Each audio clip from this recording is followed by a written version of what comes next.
Қайырлы күн достар, қалайсыздар? Бүгін менің каналымда осындай кереметтей рогаликтің рецепті болады. Келінімнің берген рецептісімен бөлісіп қояйын. Ол үшін бізге сары май, қаймақ және ұн қажет болады. Бұл жерде дайын 180 грамм сары майымды салдым.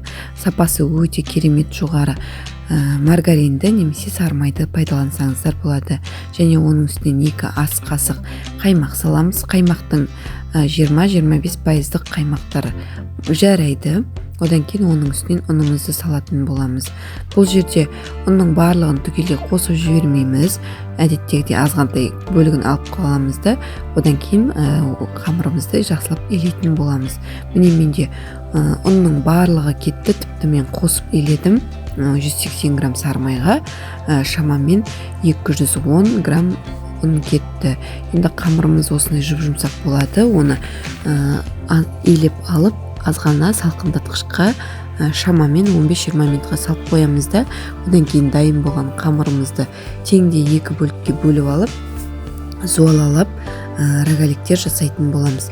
Қамырды видеода көріп тұрғандарыңыздай өте жұмсақ, өте жұп-жұмсақ болады, яғни лепке қамыр болу керек бізде. Енді ол қамырларымызды жақсылап біркелкі етіп, жұқалап етіп жазып аламыз. Дайын болған қамырларымды осындай видеода көріп тұрғандай 12 бөлікке бөліп алдым. Әрқайсының рогаликтер жасайтын боламын, көріп тұрғандарыңыздай. Егер де кішігірім рогаликке жасайтын болсаңыздар, одан да көп бөлікке бөліп алсаңыздар болады. Ал керісінше үлкен рогаликке жасайтын болсаңыздар, онда көлемін ұлғайтып жасауға болады. Көріп тұрғандарыңыздай барлығының ішіне вареный сгущенканы салып шықтым. Одан кейін енді рогаликтің формасын жасап, осылай рогаликтерді жасап алдым. Жасап көріңіздер достар, өте оңай, өте тез дайын болады. Бастысы ең керемет дәмді, тәп-тәтті рогаликтер шығатын болады. Асыққан кезде тез жасалатын тәттілердің бірі болып саналады. Менде вареный сгущенкамның шамамен жарты бөлігі кетті, яғни толықтай кеткен жоқ.